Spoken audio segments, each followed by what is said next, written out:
Thank you very much, Andrew. It's quite an honor and a privilege to be able to talk to you tonight, to give you some information that it may change your perspective of the Earth and the solar system. And perspectives are so important. What do you guys see on this picture? What does it look like? Two faces. Okay. Does anybody see anything else? What if you look at the white part?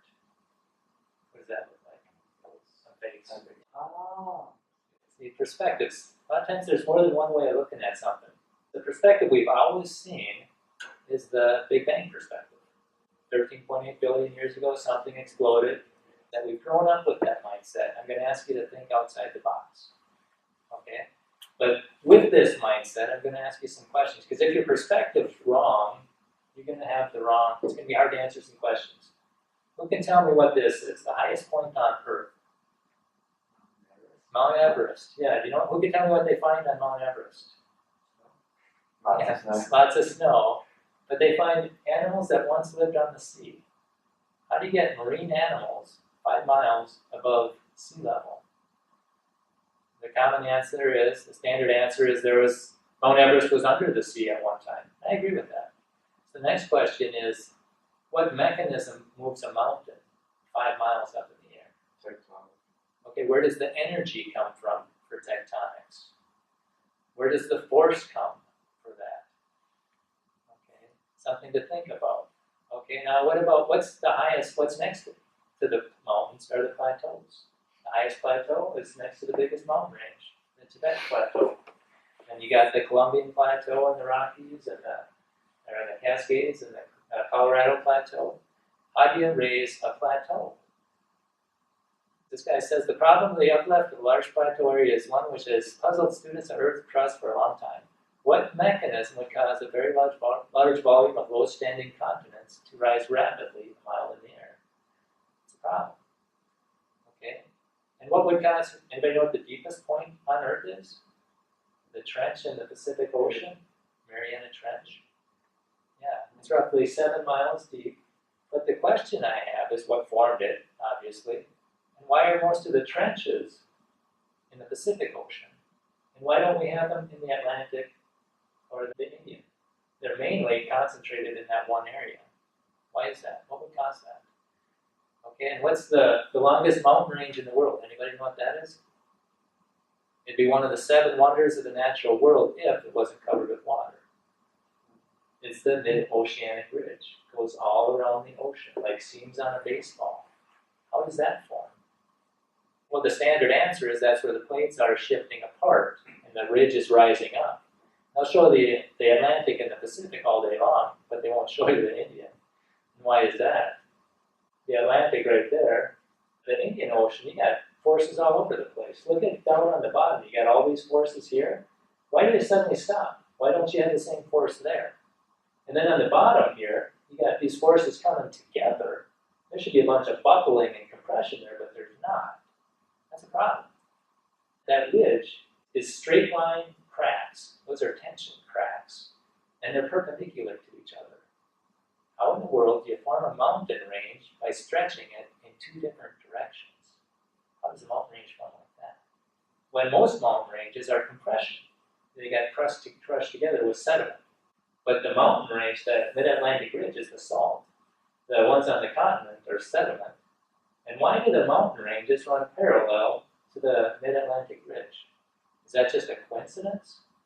Or is there something to this? Where did the sediments come? There's a mile of sediment on average on all the continents. Where did the sediments come from? What caused all this erosion? Okay, and think about what you're looking at here. There are continental sediments laid down, one after the other, after the other, after the other. What's going to lay down continental layers of sediment? The question I got is, where did it all come from? And sediment that doesn't have carbon, okay, limestone has carbon in it, but sediment that doesn't have carbon is 65 parts granite, and it's 35% parts basalt. Why is that? Okay, and how do you get that? Well, another question that's really important. What caused it to be so evenly mixed with a cementing agent? You could have all that stuff, throw it on your driveway. You know, the cement, the particles, the sand, everything. You don't mix it up properly, it's not sticking together. How did it get so finally, it's so uniformly mixed on such a big scale. How is that going to happen? Okay, in the continental shelf, we got the shelf and then the slope. How does that form? What caused it to form, and why are there canyons in the continental shelf? You got the Amazon Canyon, the Congo Canyon, the Hudson Canyon, the Indies Canyons, and some of them are longer than the Grand Canyon. This one's nearly twice as long as Grand Canyon, and it's about as deep. How do you cut a canyon under the ocean? And speaking of canyons, see that little river right there? How that little river cut a canyon 18 miles wide. How did it do that? And when you think of the canyon, this is a cross section. The river flows into the canyon at 2,800 feet, flows out at 1,800 feet, and then that canyon rises up a mile above the river. Did that river flow uphill to cut the canyon? Rivers don't flow uphill. This is a satellite of Grand Canyon. The white part is the high parts, and that's where the snow is. And then the brown part is the lower parts. So there's a big ridge, it's called the Kaibab Uplift. Okay, and it's got a slot going right through it. How that little river cut that big canyon. Grand Canyon has side canyons and box canyons, which are canyons that are just as deep. They go nowhere. There's no river source. How do you cut a canyon without a river source? And then also, how do you get a canyon to flow backwards into the main stream? These are barbed canyons. My brother-in-law was taking a geology class, trying to figure out Grand Canyon. They worked on it for a week, looking at all the theories. None of them worked. Okay? And the thing they had the hardest time with was these canyons that flow backwards. And the main river's going north to south, but these side canyons are going south to north. That's very unusual. They couldn't explain that one. How do you get a Grand Canyon in Greenland? And it's underneath 2 kilometers of ice. 470 miles long, so it's longer than the Grand Canyon. 2 kilometers of ice cut by a river. How do you cut a river underneath 2 miles of ice? And this one says it's pretty surprising to find a canyon. Greenland isn't big enough for a canyon this size. So there's things that aren't adding up from that perspective. And on the other side of the earth, you got liquid lakes underneath 2 miles of ice. How do you get liquid water under 2 miles of ice? In Antarctica. Now this is Lake Vasta. You know what the average summer temp is in Lake Vasta? It's 22 degrees below. That's the summer. How do liquid lakes form when it's below freezing in the summer? And in the winter, it's 85 below. How does that happen? The South Pole is mostly covered by ice, but fossils show that crocodiles, dinosaurs, and palm trees once lived on land. How can that happen? How can palm trees grow where it's dark 6 months of the year? Something was different. And on the North Pole, up on this Axel Island, and Elmer's Island, you got snakes, tortoises, alligators. In the Arctic Circle, badgers aren't going to dig into permafrost. Something was different back then. And then you find up there also a mammoth, a frozen mammoth in the standing position. This one's standing. They find a lot of mammoths. They found 500,000 tons of ivory up there. There's a lot of mammoths up there. And then also his leg right there was crushed, compression. It didn't snap, it was crushed. How is it going to happen? And they found identifiable food in his mouth and in his digestive tract. And a lot of this, come on in. Welcome. We're glad that you're here. We're just going through some questions right now. We're talking about a perspective. The perspective we had. We just talked about mammoths that they find frozen up in the Siberia. And one was frozen in the upright position. It had food in its mouth they could identify, food in its stomach they could identify, and a lot of that food is from late summer. So the big question is, how did it get so cold so fast in late summer to freeze a mammoth so well that the stomachs didn't decompose? How many hunters we got here? Jake, what's the first thing you do when you shoot the deer? You gotta go. You gotta gut them. You gotta get the guts out of there. Why is that? We'll get to keep the meat too long. Right. Freeze quickly. It'll destroy the meat if you don't get rid of the guts. Okay, well this mammoth's got a whole lot of guts, and it did destroy it. They figured it had to be dropped from midsummer 150 below zero to freeze an elephant that fast. How is that going to happen? And then how come it didn't thaw out? How'd you freeze them, and why didn't you thaw out? Okay, and then the other question is, what caused the ice age? You know, to get an ice age, you need warmer winters to get precipitation, but you need cooler summers so the snow doesn't melt. And then notice up here in Alaska, this is the last ice age. Why doesn't parts of Alaska have a glacier? We got glaciers down to here, ice solid, but not in Alaska. Why is that? And that's even in Siberia. They got permafrost today. But during the ice age, they didn't have a glacier. Why is that? And my son, he had a roommate from Inuvik, Canada. That's north of the Arctic Circle. And I was always puzzled by this. How in the world do you run your pipes? Because we run our pipes under the ground so they don't freeze. Their ground's frozen. What do they do with their pipes? And he said they have utilidors. Those are heated pipes that you either drive over them or you drive under them. That's how they live up there. And it's an amazing place. But anyhow, back up into the Arctic Circle again, they find redwood trees out there. How do you get 100-foot redwood trees? And some of these are huge, 100 feet long. How do you get redwood trees in the Arctic Circle where it's dark 6 months of the year? And it says it's a bizarre absence of oxygen-18, the heavy isotopes. Very puzzling. Why wouldn't it have that isotope? Okay, there's a lot of unanswered questions. And speaking of isotopes, why is deuterium twice as common? It's 1 parts to 1 in 3,200 here for comets, but in the ocean it's 1 in 6,400. So there's twice as much deuterium in comets than in the ocean. And the standard theory is that comets brought the water to the ocean. So why is the deuterium level different? See, hydrogen has a proton and electron. Deuterium has a proton, a neutron, a proton, and an electron. How does that happen? And then where do comets come from? Standard theory there is there's an Oort cloud 50,000 astronomical units away, never been seen, never been observed, but it has to be there because we still have comets. And comets can't last, the short-term ones can't last 10,000 years. And so you have to imagine an Oort cloud. So there's a lot of rescuing devices.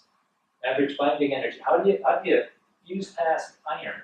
Okay, this was in 2002, the U.S. National Research Council said this was one of the 11 greatest unanswered questions in physics. How do you fuse past iron?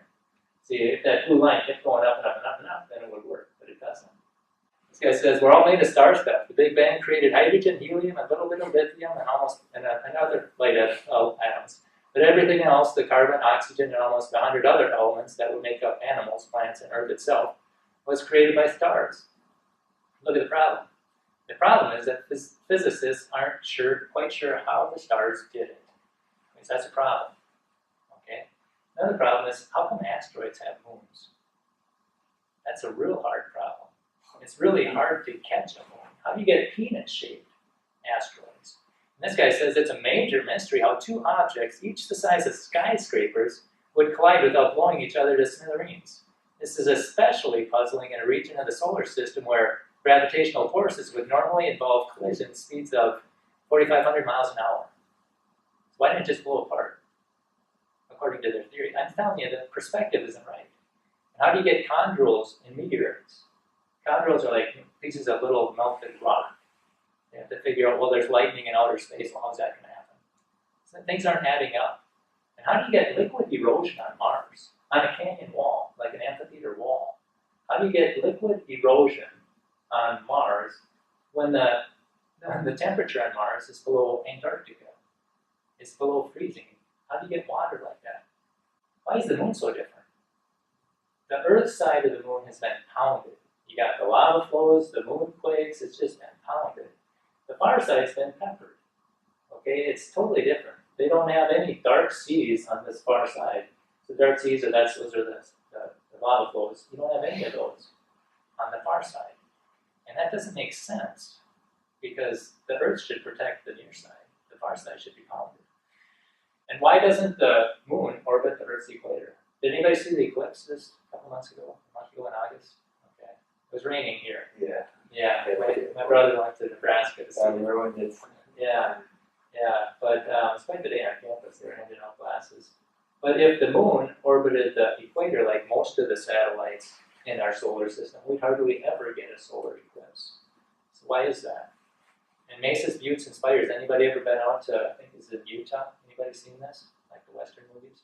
How in the world would that form? Okay, and petrified trees. How'd you form those? And lineaments. These are linear features on the Earth's surface. Okay, how do you get straight line features on the Earth? What caused the inland seas? And I'd like to throw, I'm not sure about this, but I'd like to throw Lake Superior in there. Lake Superior is 600 feet above sea level, that's the water table, but it's also 600 feet below sea level. That's how deep it is. It's 1,200 feet. It's got 600 both ways. How do you form inland seas? Okay, so now those are really hard questions if we have the wrong perspective. Okay, and it's going to be almost impossible to answer them without imagining a lot of rescuing devices. Okay, but now we're just going to change our perspective. Okay, now this is going to take a little doing because it's going to be something brand new, but just bear with me for a while, okay? And we're going to answer all these seemingly unrelated questions. How are we going to put this all together? How does Antarctica palm trees, how does that relate to deuterium and comets and continental shelves? How does that all fit? And this is the perspective we're going to throw away. We aren't going to think millions of years anymore, billions of years, lava, all that stuff. Get a fresh mind and just think of one thing. Okay, the hydroplate theory. It was developed by Walt Brown. He was a graduate of West Point, Army Ranger, paratrooper. Got his PhD from MIT in mechanical engineering. So he understands forces and mechanisms and energy, and he understands it really well. And he was one about the sharpest guy out there. He ran this lab that had 400 some employees and 40 some were PhDs, and he was the top dog. So he's sharp. And he looked at all these things, and he came up with the hydroplate theory. Oh, and by the way, if you want to make $1,000, you'd like to make $1,000. All right? Ask your professor to debate him. A written debate that can be published, and you get $1,000. Once it's completed, you get $1,000. So and he's not ready, he's willing to defend his ideas publicly. All right? So if you want to get $1,000. Which professor? Which type of professor? It's got to have an earned doctorate, not an honorary doctorate, an earned doctorate in basic or applied science. So if he's got a doctorate in science, and if he's willing to do a written debate to back up what he believes, and then Walt Brown will back up what he believes and let the public decide.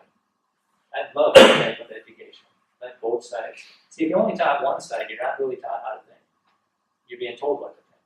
That's not education. That's indoctrination. Okay, so yeah, this is one of the hardest talks I've ever put together. We got in the beginning, right? I've been listening for this thing constantly. Driving around is a great way to learn. It's got CD here. This is a radio interview. This is a book. This is the 8th edition. Read it cover to cover, and now there's a 9th edition you have access to. And I was looking at that this morning and still learning stuff. It's changing as technology changes. But again, $30 for this book is a bargain compared to the $80 I spent for a used textbook. I tried to sell this back and they wouldn't take it. I spent $130 on another, the biology book. But I tell you what, spend the $30 or the $15 to hear him being interviewed on Real Science Radio. It just colors in the details. If there's anybody taking notes, just write down this, rsr.org. You can listen to these radio interviews and search in Walt Brown. That's Walt on the left, that's Bob Enyart on the right. He's the guy who does the interviewing. He's had that science show for decades. Those two are going to be going to 5 national parks. I would love to be on that trip to see Walt Brown's perspective of those national parks. And the other name you want to remember is Brian Nickel on YouTube. He does a really good job of taking these ideas and animating them and helping you understand them. And I Facebooked him a month ago and I said, man, those are great slides. I'm giving a talk, can I screenshot them? And a couple weeks later he got back and he said, you know what, I'll just send you my slides. So a lot of these slides are Brian Nickel's. Thank you so much, Brian Nickel. All right? And so here's the hydroplate theory. It's one theory with one assumption, and then the laws of physics. Because what we were asking, we had those 25 things, how this happened, we were looking at the effect, and we were trying to figure out the cause. This is different. We're going to set up the cause, and let the laws of physics give us the effects, and we'll see how it does.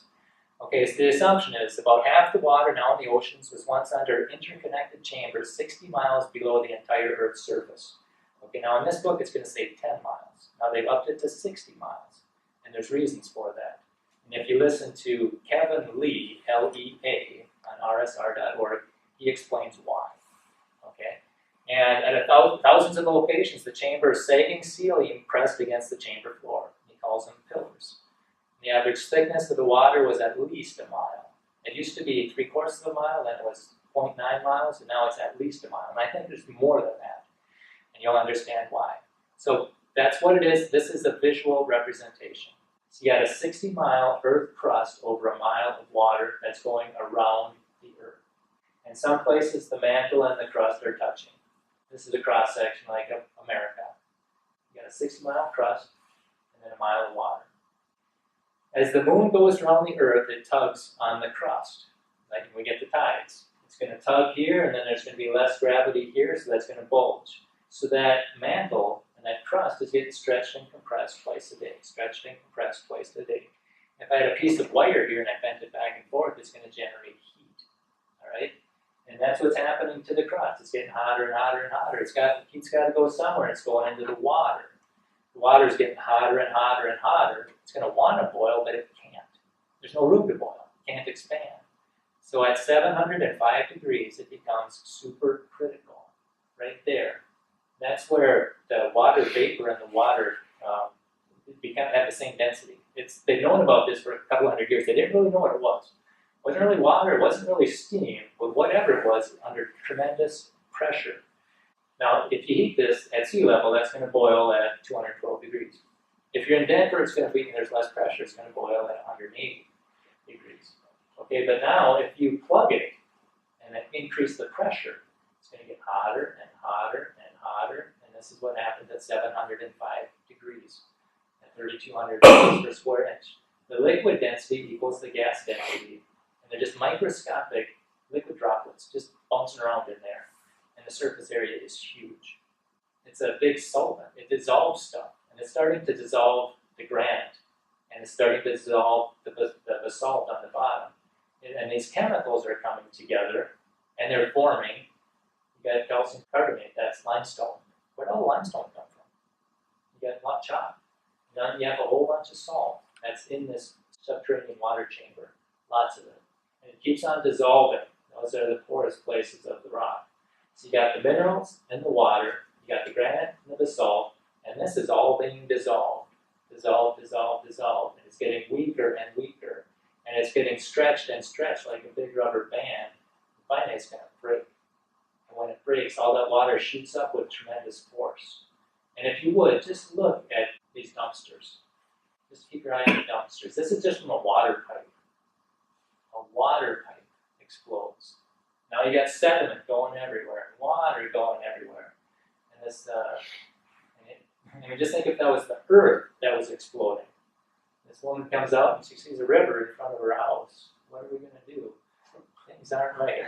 Okay? That's a problem. But now just think if that was the earth. Okay? It's going to explode with tremendous force. The water is going to shoot up. And it's going to shoot up with tremendous force. There's going to be rocks that come up with it. The big rocks are going to attract other rocks and become asteroids. The water is going to become comets. And the small rocks will become meteoroids. Those are rocks out in space. Meteors are in our atmosphere, and meteorites are once they hit the Earth. Same rock, 3 different locations. Kind of like you can be a son, a father, and a husband all at the same time. You can just depending on who's looking at you. That's what meteorites are like. All right, so if the Earth blows up, will it leave a mark? Yes, that's what the Mid-Atlantic Ridge is. That's where the water shot up. Walt Brown thinks that it started right here. That's where the two intersect. And once it hits there, then it doesn't have to rip anymore because there's less pressure there. Okay, and so he's just going to run the movie backwards, go equidistance, and he's going to think that it started up by Alaska there.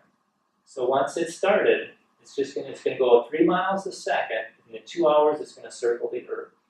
And this is what the Mid-Atlantic Ridge looks like. It just got pounded and stretched. Notice how it was stretched in 2 directions. It was the internal pressure that was causing it to stretch in 2 directions. Walt doesn't think the Atlantic Ocean was there. Once it shot up, it started eroding stuff like crazy. And so now there's no continent pushing down on the mantle. So now the mantle is going to rise. Continents are going to start sliding. So you got North America and South America sliding west. You got Africa and Europe sliding east. And they're going to keep sliding until they run out of water or meet resistance. And that's why the mountain ranges are parallel to the Mid-Atlantic Ridge. They're parallel because they were started in the same spot and they're sliding in opposite directions. And they rose up. And it's twice as thick in the Rockies as in the Andes because it slid over where the water shot up at one time. So those are twice as thick as those down there. Notice how the ridge disappears? This is Brian Nichols' animation of how our mountains form. Not over millions of years, and that's the force. What's the force for a mountain? What's a sliding continent that needs resistance? And then you get coal and oil and diamonds. They've all been carbon dated. Should be billions of years old. There shouldn't be any measurable carbon in it, but there is. Those things aren't millions of years old.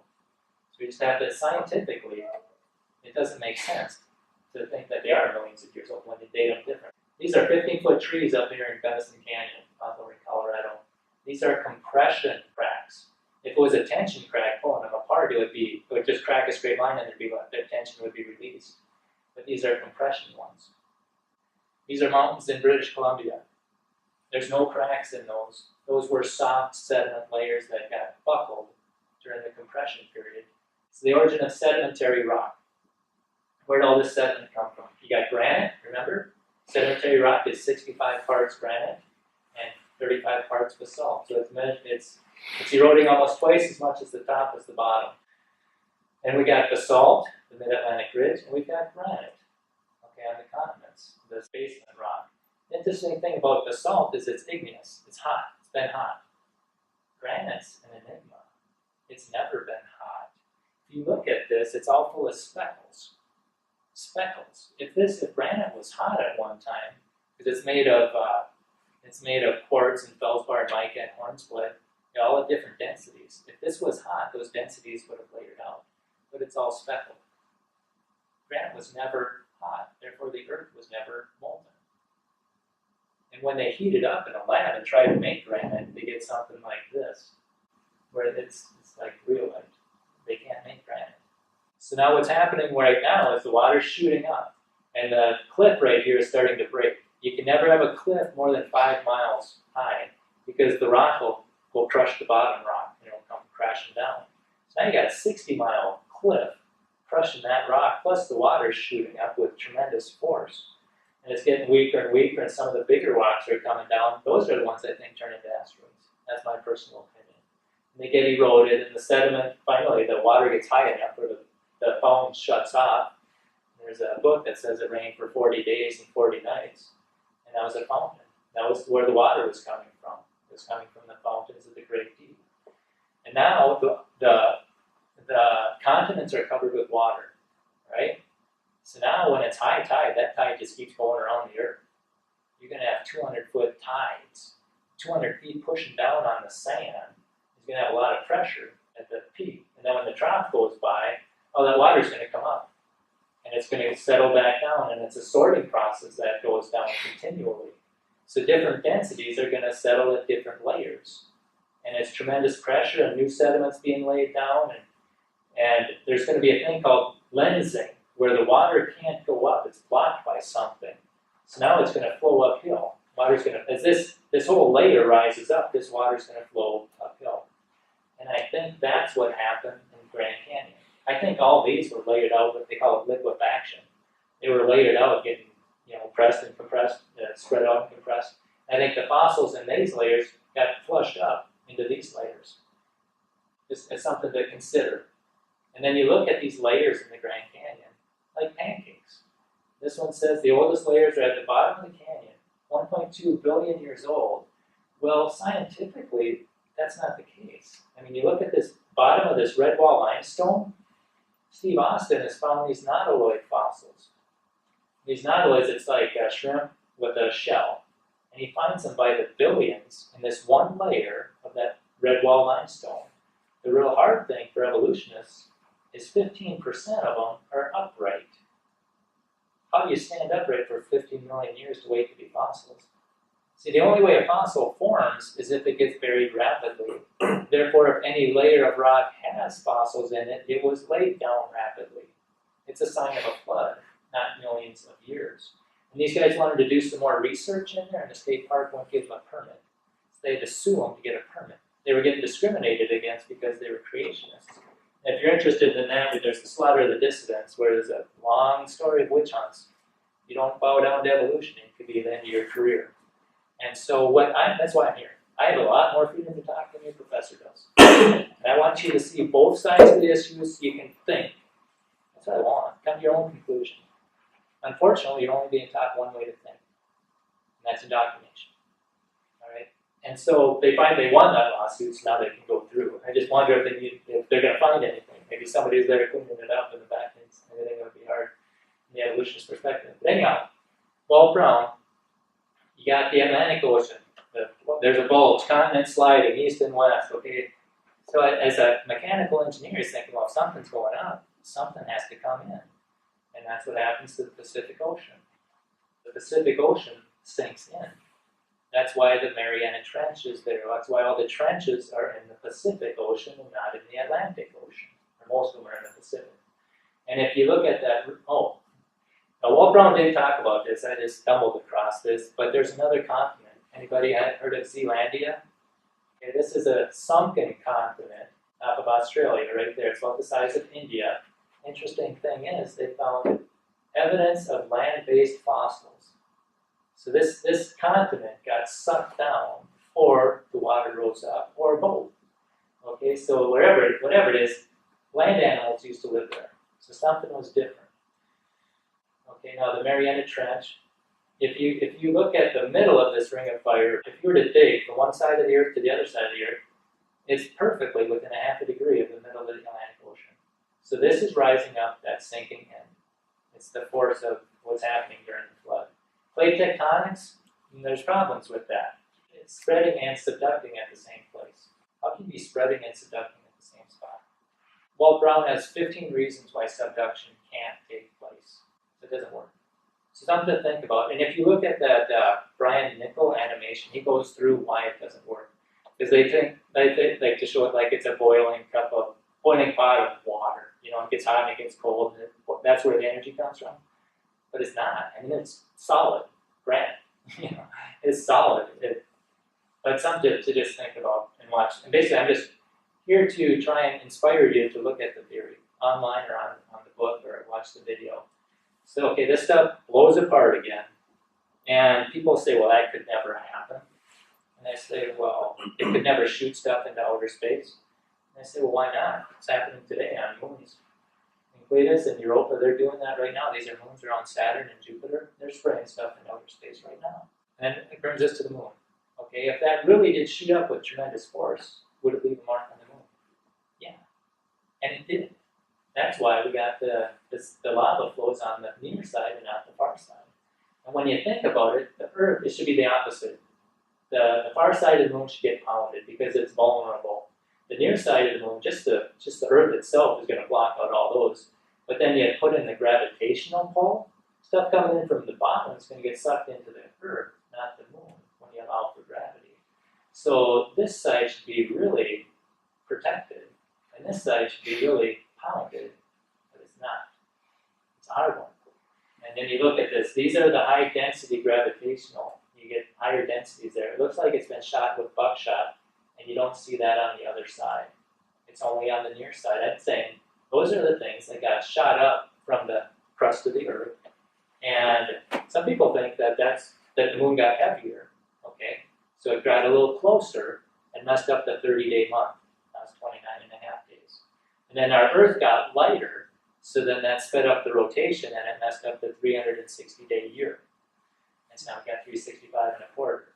And just something to think about. The origin of the continental shelf. You got double edges at the side. And it's at the bottom.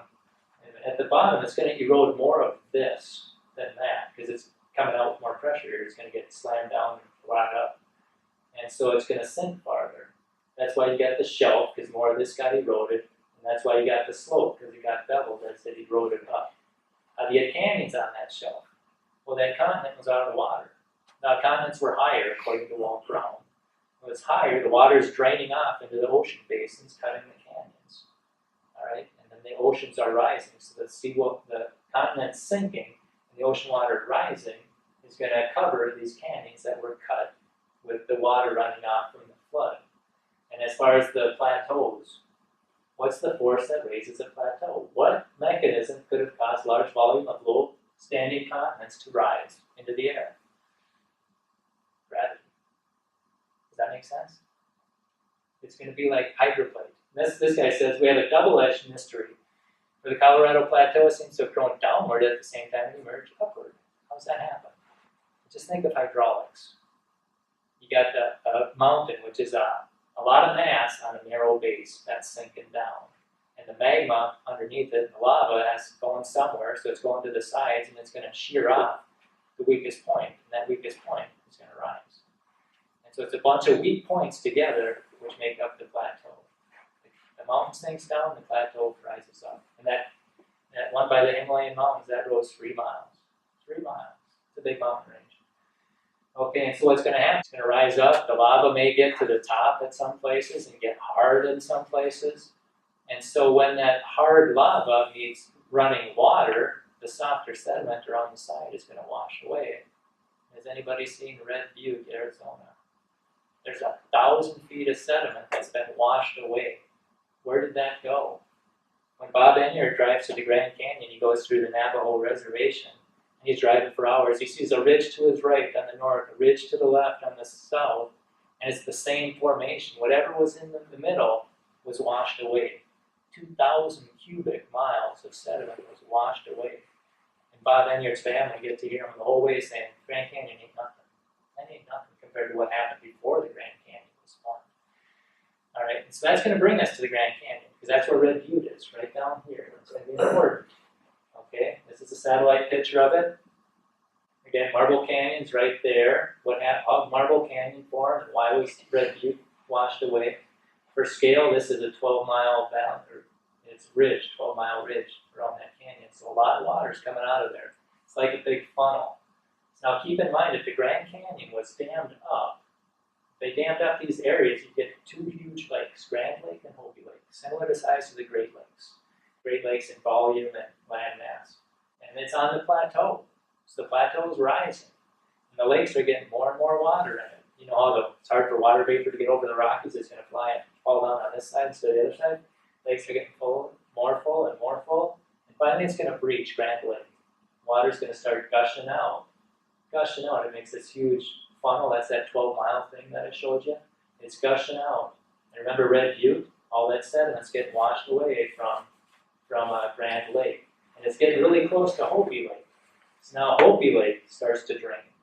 And at this point in time, Walt Brown says, now you got a waterfall 20 times Niagara Falls. And for a matter of days or weeks, with 1,000 times water flow is Niagara Falls. So just think of the power of moving water. The moving waters, and just look at the floods. This was in Texas, 2002.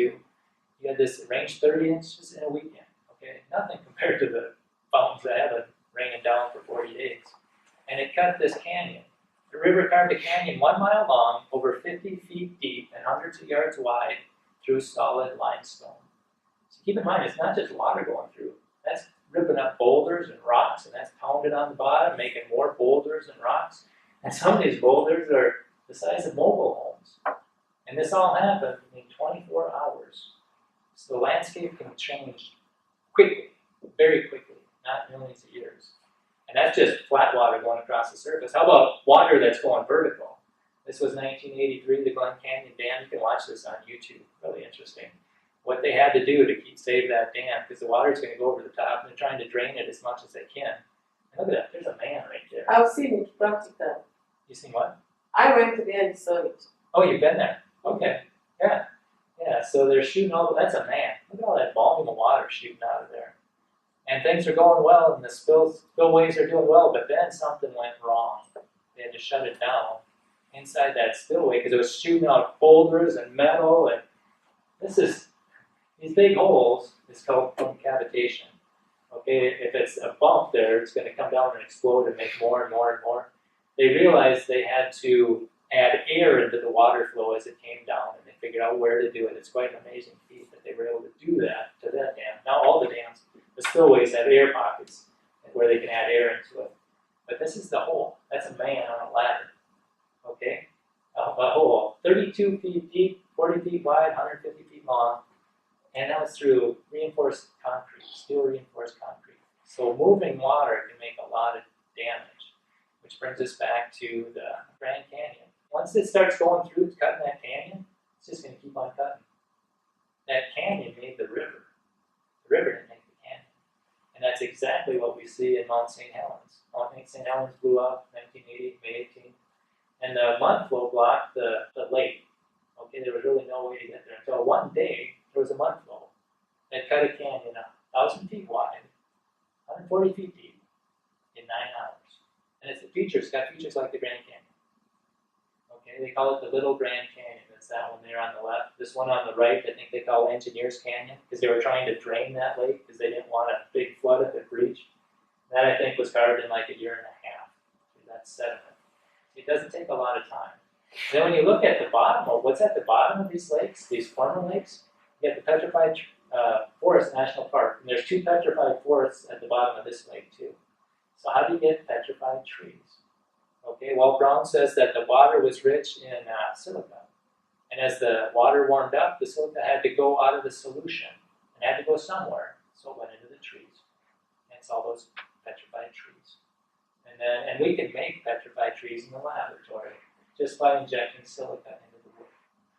So that's what happened at a huge scale way back when.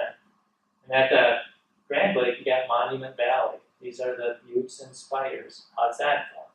Well, what you're looking at is the top. If you dug down 1,400 feet, you'd be digging through sandstone. And sandstone can hold a lot of water. Sand can hold a lot of water because it's mainly rounded things, and there's water to fill up the spaces.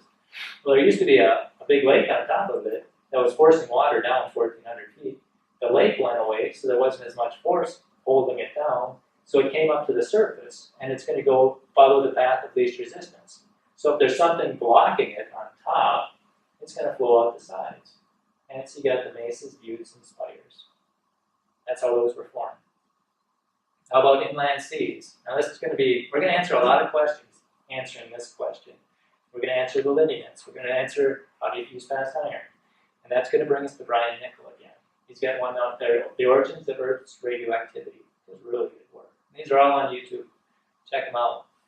So, with granite, it's 27% quartz, feldspar, mica, and hornblende, but 27% quartz, we need to understand something about quartz. It's what they call piezoelectric. If you squish it, you compress it, it makes a spark. If you stretch it, or tension, it's going to make a spark.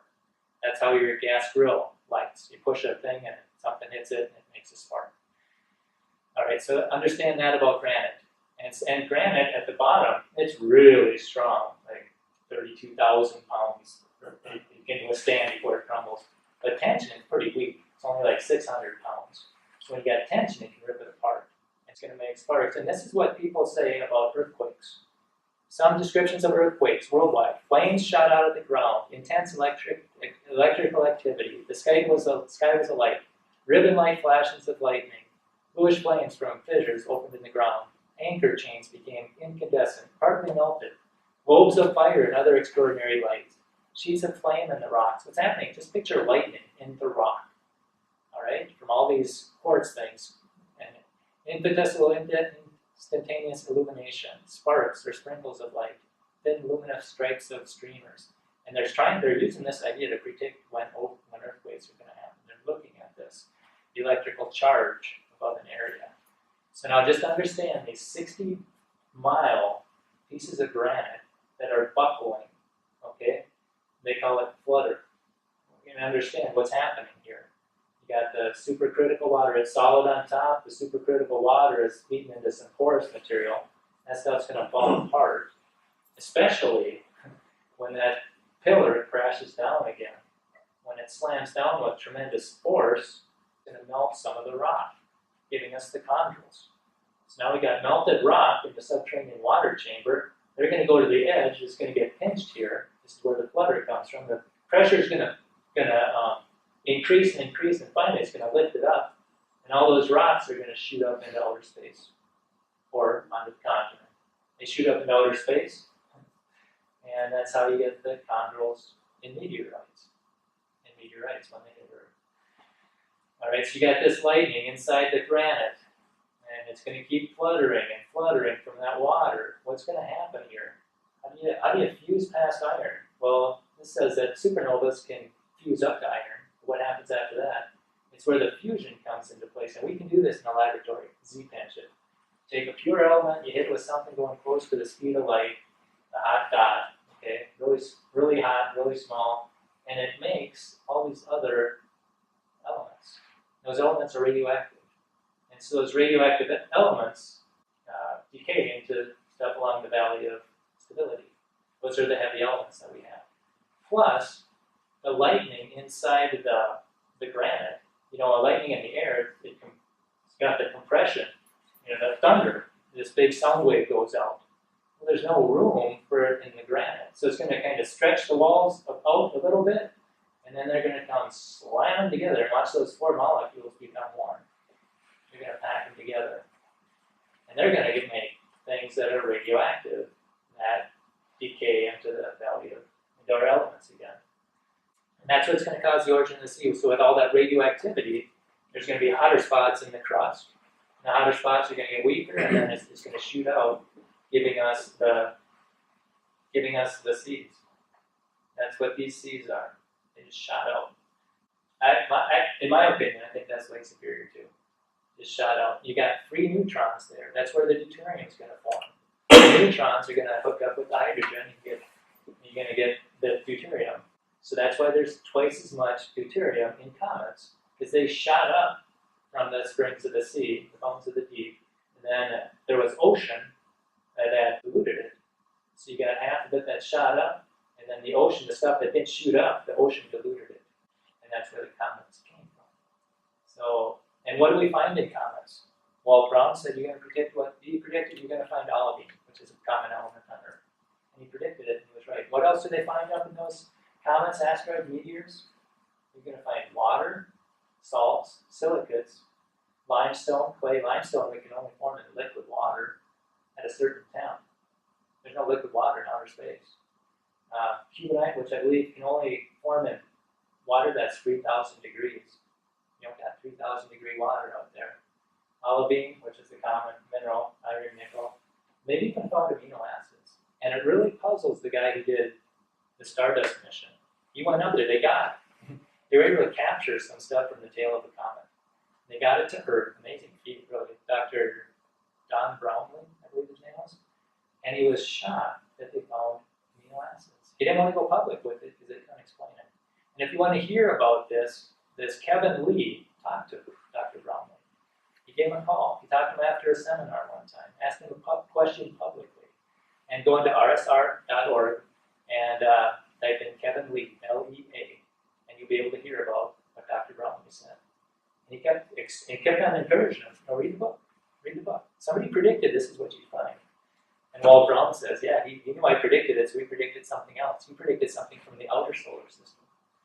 And now they say it's from the inner solar system, when actually it's Earth. They don't say that, though. How come the short period comets, 93% of them go the same direction as the Earth? That's unusual. If they all just come in randomly, that should be 50-50. But it's not. So just imagine you're on a train going 100 miles an hour, and you shoot a ball backwards at 50 miles an hour. That ball is still going to be going the same direction as you are. That's what these short-term comets are. And now let's say you shoot something 150 miles backwards. Okay, that's going to be different. If you shoot something 500 miles backwards, now that's just going to be random. It just depends which side of the Earth it shot up, and that's going to be the way it's going to orbit. That's why it's a relatively even mixture for the long-term comets. See, if the long-term comets become short-term comets, they should have the same rotational with the same prograde or retrograde, but they're not. All right, and so now comets can only last 10,000 years. And they know that. The short-term comets, the ones, the Julian comets, because they're the Jupiter ones, they call Jupiter the comet killer. And they can do the computer simulations. They see all these comets, they know where they're going to be, they know where they're going to be as far as the relation to Jupiter and the Sun, and they're going to get wiped out in roughly 10 to 12,000 years. So how in the world do we have short-term comets that can only last 10 to 12,000 years? Hence the imaginary Oort cloud.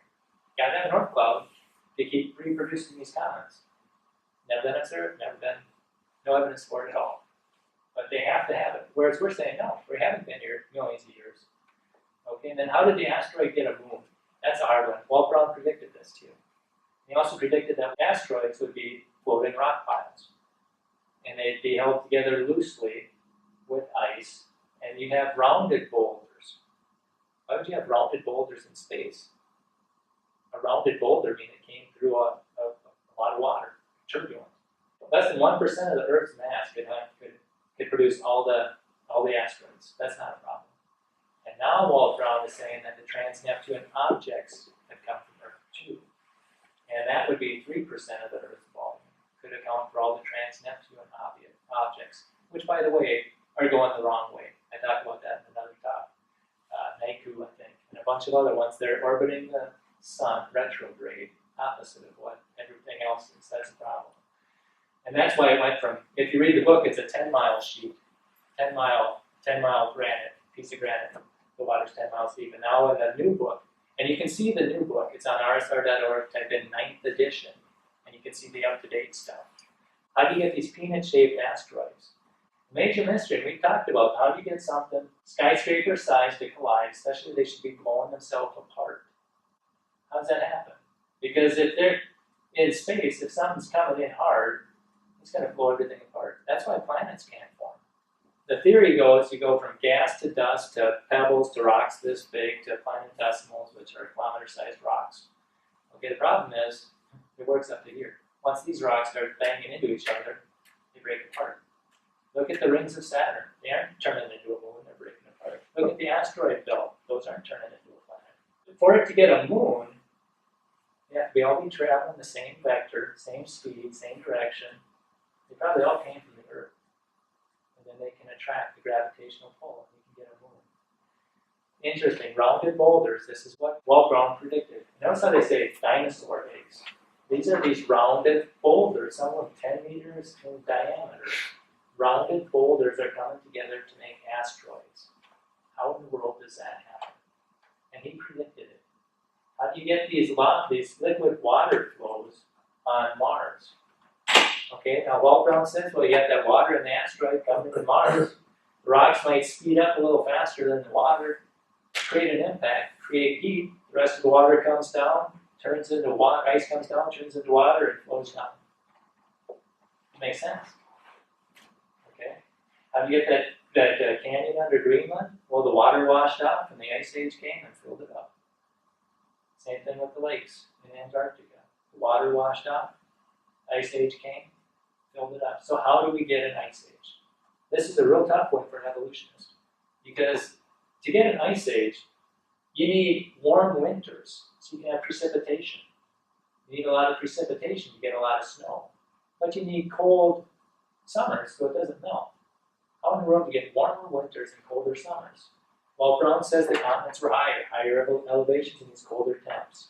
Other people say that you had more volcanic activity at that time, so there's more aerosols and it blocks the heat from the sun. And I'm thinking, man, it's a combination of the two. It's both of them. Same thing for Siberia. Why wasn't there a glacier on these two areas? It's because they were close to the warmer oceans.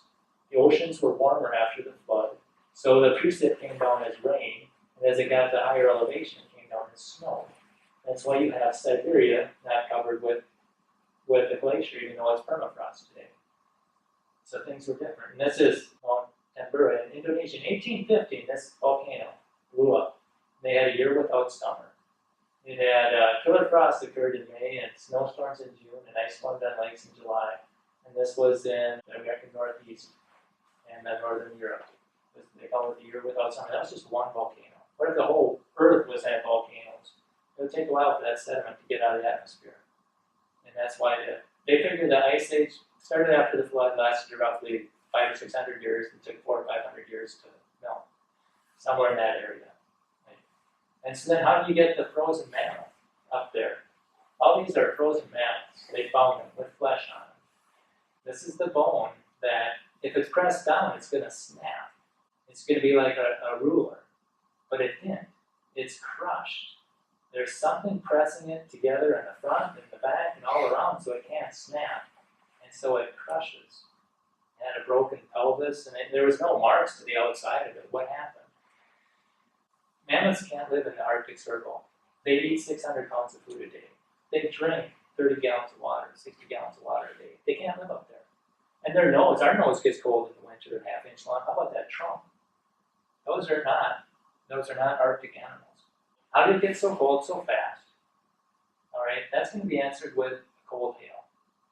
The mountains broke up, got up, and it didn't have enough force to get out of our gravity, so it came down as muddy hail, freezing hail and mud. Came down, buried the mammoths. They're buried in mud. He's trying to climb out of the mud. This stuff up in outer space is really cold. Really cold. So that's coming down and it freezes them to the ground. And then there's going to pile up on ice. There's going to be probably hundreds of feet of ice that's coming down on them. And that ice is going to be under the flood for a period of time. It's going to melt. And then we're going to get the mammoths later. So if the poles were warm, what happened?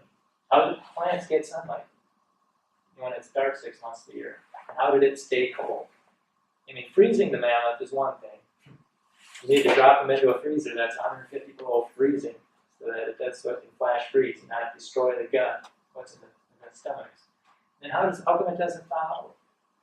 Why doesn't it thaw? That comes us to the big roll. Okay, now think about this. When the mountains were compressing and rising up, the stuff in the northern hemisphere and the southern hemisphere pretty much cancel out. But there's nothing in the southern hemisphere to cancel out the Himalayan mountains. 10 of the highest peaks in the world are in the Himalayan mountains. So this is by far the largest mountain range in the world. So according to physics, that mass is going to want to spin to the outside, more to the equator. So Mammothville was tropical. They were getting a lot of food in late summer. They could drink a lot of water. They're eating like pigs, and there's a lot of them. And then when the Himalayas formed, the spin, the Himalayas trying to get to the equator, is going to move the mammoths up to mammoth chill. Hence, they never melted. They've always been frozen up by the Arctic Circle there in the permafrost. That's why there's dinosaurs and palm trees and crocodile fossils in Antarctica. Because Antarctica at one time was tropical, but then the big roll happened and now it's at the bottom. So it's starting in, this is an example of it. Right there's, picture that as the Himalayan mountains. He's going to give it a twirl and see what happens. Based on angular momentum and the laws of physics, that bigger mass is going to get spun harder and it's going to go more towards the equator. You see how that's happening? That's what happened with the Himalayas, the big roll. The mammoths were down here, they're now at the top. And then there's a ridge right here that's really interesting. They call it the 90-degree ridge. Why? Because it's almost perfectly straight, 90 degrees up and down. And it follows, I think it's the 90th longitude, and it points directly at the Himalayas. As it came down, there's going to be a new equator. And if you notice, this equator is bigger than that equator. There's a bulge at the equator. So the bulge moved. When that bulge was getting a lot of pressure on as it's moving up, it's going to crack there's going to be a lot of tension there. That's all the ridge formed there. All right, and now this is my opinion. This isn't what Waltram talks about, but why doesn't the moon orbit around the equator? Is it possible that our axis tilted during that big roll? Is it possible? I don't know if it is or not, but that's, I don't know. Maybe it was straight up and down before the flood, but maybe it's 23.5 degrees now. Just something to think about. That's my opinion. Maybe it is, maybe it isn't. Okay, so there's some objections to the hydroplate theory. One is, if it's so hot water, why didn't it scorch the earth? Well, a lot of that hot water went up into outer space. When it got cooled off and came down. All right. The other thing is, well, if it's going up with such force, it should suck up all the atmosphere. Well, no, if it's going up with such force, I mean, try it. If you light a smoke bomb, try to get it out of your yard, all that smoke with a water hose. You can't do it.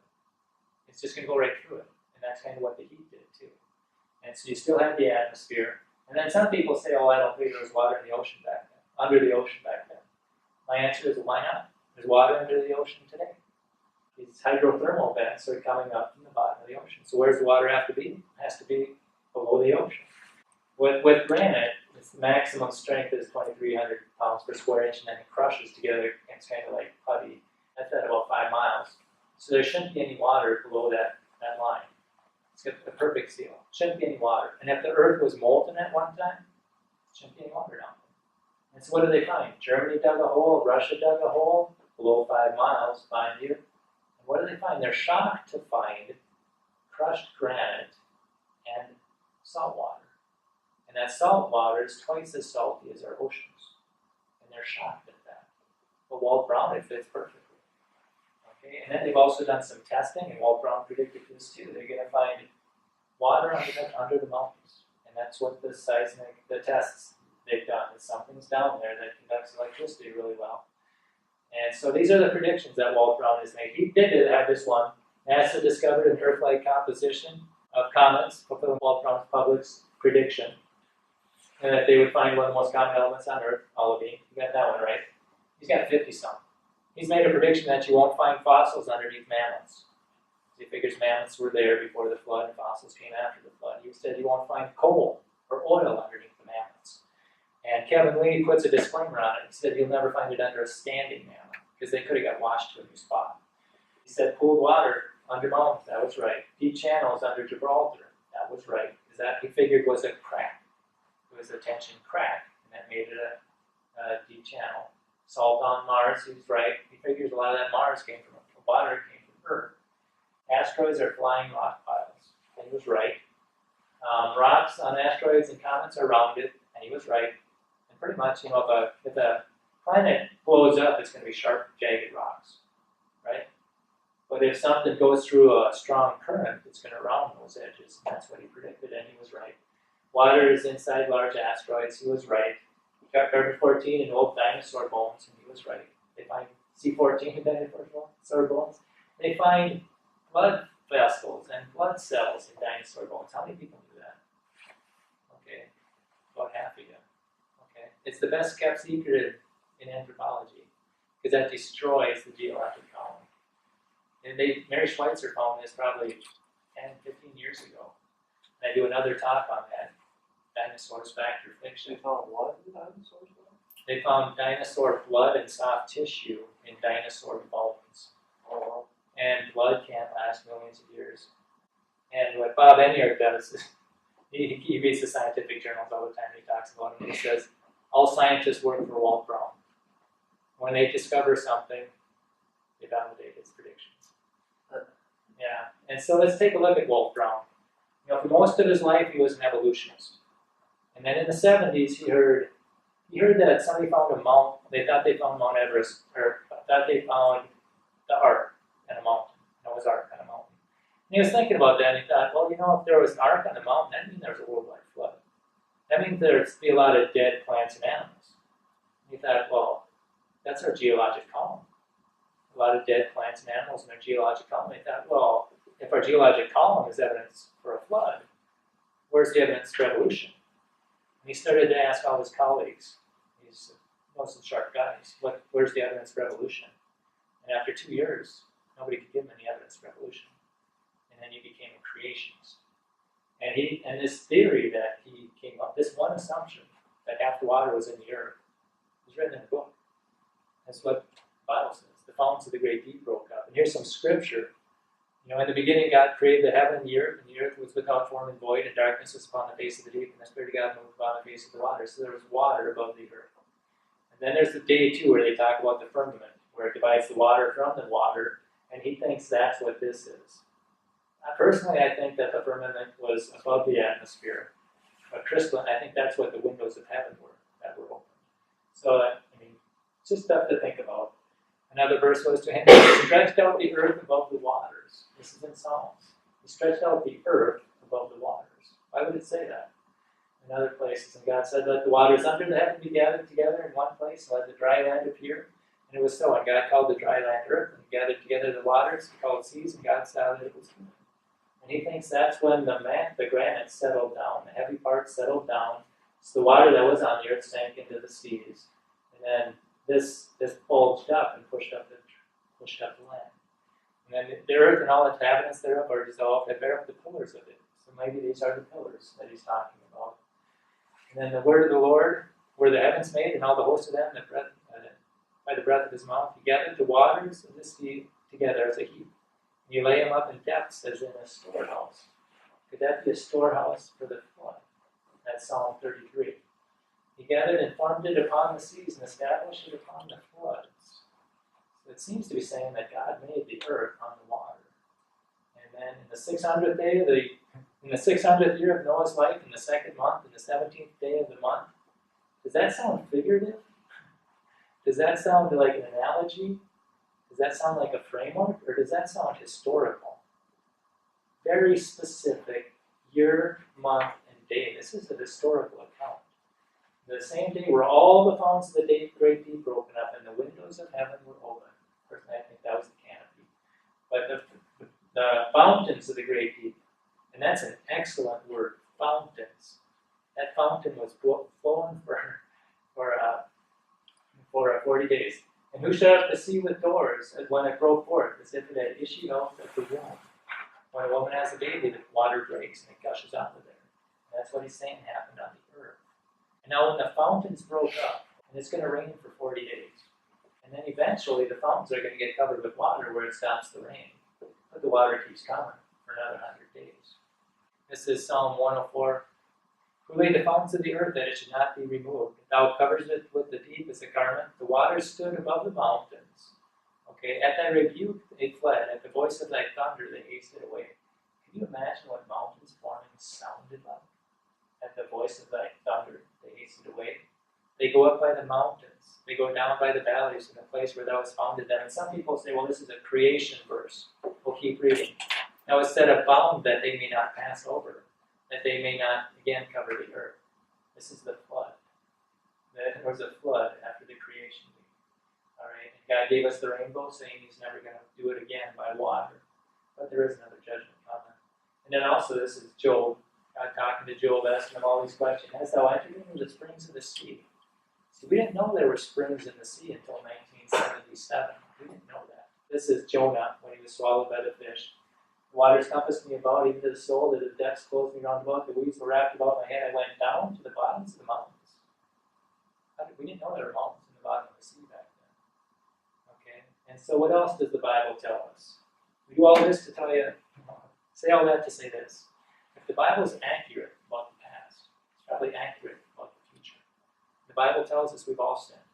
However you define sin, we've all done it. And it says the wages of sin is death. Bad news.